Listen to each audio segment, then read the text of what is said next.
North Korea is a country known for committing inhumane atrocities against its own people and others. The government subjects its people to severe abuse for the slightest criticism of the state, employing methods like torture, starvation, enslavement, and even murder in their bid to maintain control and crush dissent, said a 2014 United Nations report.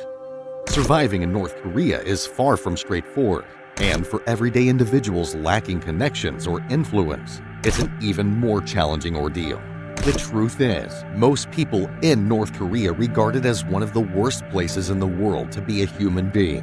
The country is ruled by a brutal dictatorship that controls every aspect of its citizens' lives, from what they eat, to what they wear, to what they think. Today, we will pull back the curtain on North Korea, revealing the harsh realities of inhumane practices that lie beneath the surface of this secretive nation. It all started with a big lie, a campaign known as the Paradise on Earth. Between 1959 and 1984, this campaign lured thousands of Koreans and Japanese from Japan to North Korea by promising them a better life.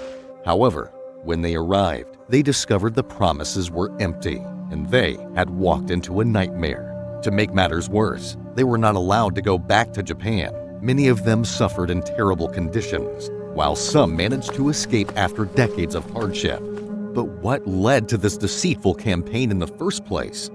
To understand that, we need to rewind a bit. In 1948, the United States and the Soviet Union divided control of the Korean Peninsula after World War II, creating the Democratic People's Republic of Korea, North Korea. Then, Kim Il-sung became the leader. Thanks to the Soviet Union's support, after he became the leader, he came up with an idea, the Repatriation Program, which was a misleading campaign to attract Koreans from Japan to boost North Korea's population and economy. He personally approved propaganda materials that portrayed North Korea as a paradise on earth and promised a life filled with free healthcare, housing, jobs, and, most importantly, a return to the fatherland for people longing for a sense of belonging. Once the migrants found out they were trapped, Kim Il-sung ordered the authorities to prevent them from leaving North Korea. And that's when the human rights violations and suffering began. Let's take a look at what life under Kim Il-sung's reign was like. During Kim Il-sung's time in power, he created the Songbun system, which divided North Korean people into three groups: core, wavering, or hostile classes based on their background. This system still exists today and affects nearly every aspect of a person's life, including access to education, housing, employment, food rationing, ability to join the ruling party, and even where a person is allowed to live. During Kim Il-sung's reign in North Korea, there were also 10 strict rules that everyone had to obey, leaving them with no choice but to comply. These rules were first introduced in 1974 and demanded absolute loyalty and obedience to Kim Il-sung's ideas. Later, his successors established these rules as the country's supreme political authorities. These 10 rules included things like complete obedience to the government, idolizing their leader, and striving to unite their entire society. Kim Il-sung also cultivated a cult of personality, demanding absolute loyalty to himself as the embodiment of the state. As part of this, he systematically eliminated independent media, free trade unions, and any other forms of independent organizations in North Korea. This further solidified his control over the country and left little room for dissent or alternative voices. The repercussions for challenging the authority or breaking these 10 rules were severe, often including public executions, forced labor, banishment, loss of property, fines, loss of privileges, and even re-education or death. The penalties depended on the type of crime, whether political or non-political, and the individual's status. Kim Il-sung used harsh punishments for those who disagreed with him, including public executions and making people disappear. Not only were the dissidents punished, but their whole extended families were labeled as the lowest class, and many were sent to secret political prisoner camps. Even today, North Koreans who have left the country in the last 2 years have told Human Rights Watch that their friends, neighbors, and family members can still vanish at any time. with those close to them never knowing what happened to them. And if you ask what you can get arrested for in North Korea, the answer is pretty much anything.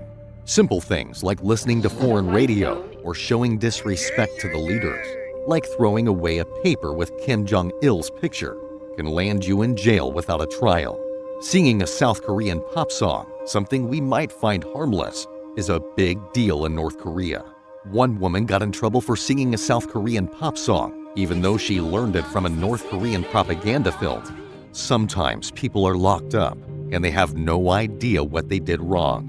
What's even more shocking is that not just the person arrested suffers, but sometimes 3 generations of their family can end up in prison for one person's actions. Nephews, cousins, grandparents, and in-laws can be fired from their jobs and treated poorly because of a distant relative's actions. One North Korean woman even said that if she spoke out, 10 generations of her family would be punished. Watching South Korean movies or having a Bible is also considered a crime. And in 2013, as many as 80 people were publicly executed in North Korea. People are expected to worship and follow the supreme leader, who's seen as the father of the nation and the embodiment of the Korean spirit.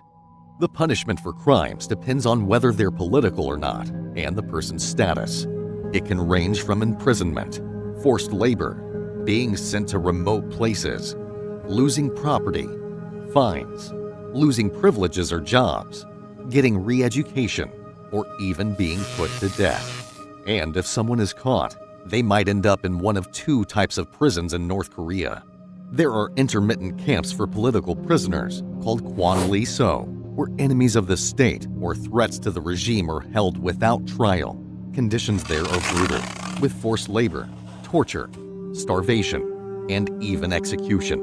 Often, the prisoners are family members of those who committed political crimes. On the other hand, there are re-education prison camps called Kyo-wa-so, which are smaller and more spread out. People who committed ordinary crimes like theft, smuggling, or crossing the border illegally are sent there for a set period, or even indefinitely. They are also forced to work in tough conditions like mines, factories, or farms, all for the benefit of the regime. They face torture, malnutrition, and disease, and many don't even survive until the end of their sentences. Detainees are subjected to strict rules, such as sitting still on the floor for days, often with their eyes fixed on the ground. Moving even slightly could lead to punishment, sometimes affecting all detainees collectively. These prisoners had no way of knowing their fate upon arrest, lacked access to independent lawyers, and couldn't appeal to the authorities regarding torture or violations of criminal procedure. Former government officials mentioned that in North Korea, detainees are seen as lower human beings and aren't allowed to make direct eye contact with law enforcement officers. They are known by numbers, not names. People who were interviewed spoke about the dreadful and unhygienic conditions in detention. There was very little food, overcrowded cells with not enough space to sleep, limited opportunities for bathing, and a lack of blankets, clothes, soap, and hygiene supplies. Many detainees mentioned having lice, bed bugs, and fleas on them. Some detainees were allowed to receive food and other necessities from their family or friends, but those without family had to make do with whatever they could find. Starvation is another cruel treatment in North Korean prisons. Some detainees have resorted to eating cockroaches and rodents to survive. One witness, Kang Chol-hwan, who was a political prisoner in the 1980s, testified that for political criminals, they were given only a handful of corn kernels once a month. After 15 days, they ran out of food, so they had to cook grass to make porridge just to stay alive. Even healthy individuals suffered from malnutrition after 3 months. Kang Chol-hwan personally buried the bodies of over 300 people who starved to death. Other witnesses shared stories of inmates being executed for trying to steal or gather any food to survive. But the suffering didn't end with Kim Il-sung's death. His son, Kim Jong-il, continued oppressive policies, including the use of prison camps and strict control over information. To make matters worse, widespread flooding, poor agricultural policies, and economic mismanagement led to a prolonged famine from 1994 to 1998, resulting in the deaths of 2.5 to 3 million people from starvation and malnutrition. During this time, selling grain, crossing the border into China illegally, or stealing items to sell food were crimes punishable by death. People who were caught stealing rice, for example, were publicly executed, often in front of large crowds, while families of the accused were banished to remote areas. Even after Kim Jong-il's death, the government continued to torment its citizens. There were reports that people were punished for not mourning his death adequately. Failure to show tears at memorial services resulted in people being sent to concentration camps. Although the government denied these claims, many believed them to be true. In 2021, North Koreans were banned from showing any sign of happiness for 11 days to commemorate the 10-year anniversary of Kim Jong-il's death. People couldn't even celebrate their own birthdays if they fell within the mourning period. And after Kim Jong-il's death, his son, Kim Jong-un, took over as supreme leader. He sought to consolidate his power by ordering the execution of his uncle, other rivals, and even his own brother. Kim's government continued to work on its nuclear arsenal, straining relations with the West. He also used the pretext of protecting the population against COVID-19 to isolate the country further, implementing extreme measures, blocking trade, increasing surveillance, using forced labor, and causing food and humanitarian crises. So, while the leadership has changed in North Korea since Kim Il-sung's death, the human rights situation has remained severe. This is Nasty History, and I will see you next time.